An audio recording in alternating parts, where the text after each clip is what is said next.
Yeah, we're good. So it's August, but this time last year, Christmas came to Harrisburg Worship High School. Every student, all 1,600 students in grades 9 through 12, got their own laptop, Harrisburg Worship, and entered the one-to-one environment. Woohoo! And you get a laptop, and you get a laptop. So this meant two things. It meant that there was a one-to-one ratio between students and laptops. It also meant that there was oftentimes a one-to-one ratio between students and who was playing Candy Crush, sometimes in my classroom. So I really had to think about how I was going to manage this in my classroom.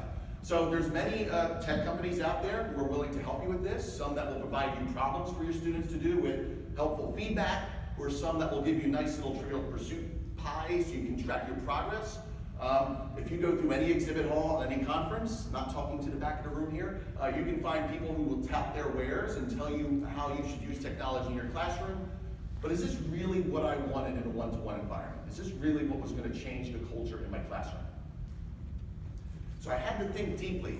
So what are the things that I already do in my class, and how are the tools that I'm using, or how are the tools that I have available to me going to help support what happens in my classroom?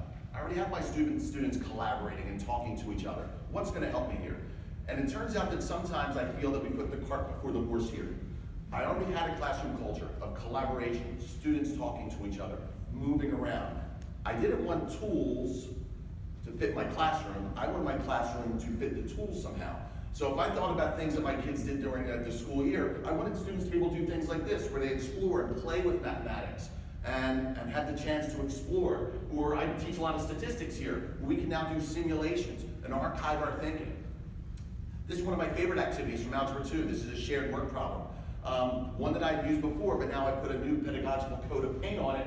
What my kids did with OneNote and were able to personalize their experience was simply astounding to me. So as I started thinking about one-to-one, it really came down to class culture.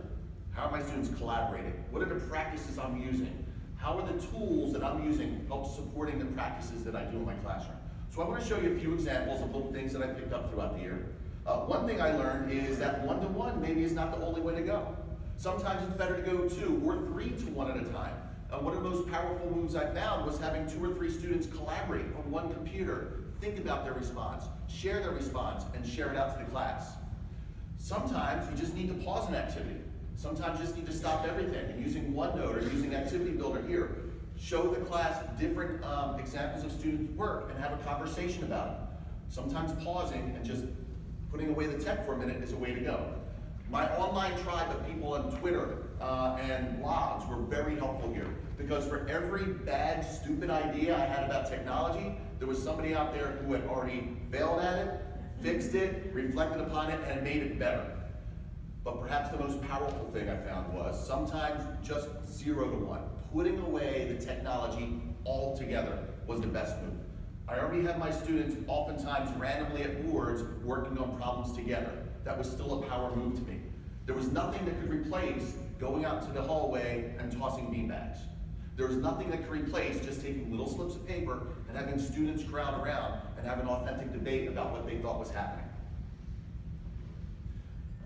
Putting push pins into a board, doing speed dating. I have no idea why some of the students in this class look a little too sinister in this picture. But some of these moves were moves I just couldn't replace with technology. And I had to think about what's going to be used with tech, what am I still going to use? So one-to-one really meant one classroom, one culture. How does the technology fit what I'm going to do? What are the practices I'm using with my classroom? What are the right ways to use technology? I love Steve Lean 1. It all comes down to the instruction. When it comes down to it, using technology to drive my classroom was not the best way to go. It was finding little nuggets, taking what I already did in my classroom, collaborating with students, putting them into groups were the best way to go. And I realized that I couldn't be one-to-one in my classroom until I became one with the 8. One with the 8 standards for mathematical practice. And while we already have tools, we can use them strategically, that wasn't the only one I was going to focus in on. I wanted students to debate, to collaborate, to debate different work and critique each other's work authentically. And the technology had different parts that allowed me to do that. And I grabbed those pieces, and those pieces made my classroom better. So I want to do a cheap little plug here. I want to show you some of my moves later today. I'm going to talk about this with Desmos Activity Builder. Come by and hang out with the cool kids, and I thank you for your time. Enjoy the conference.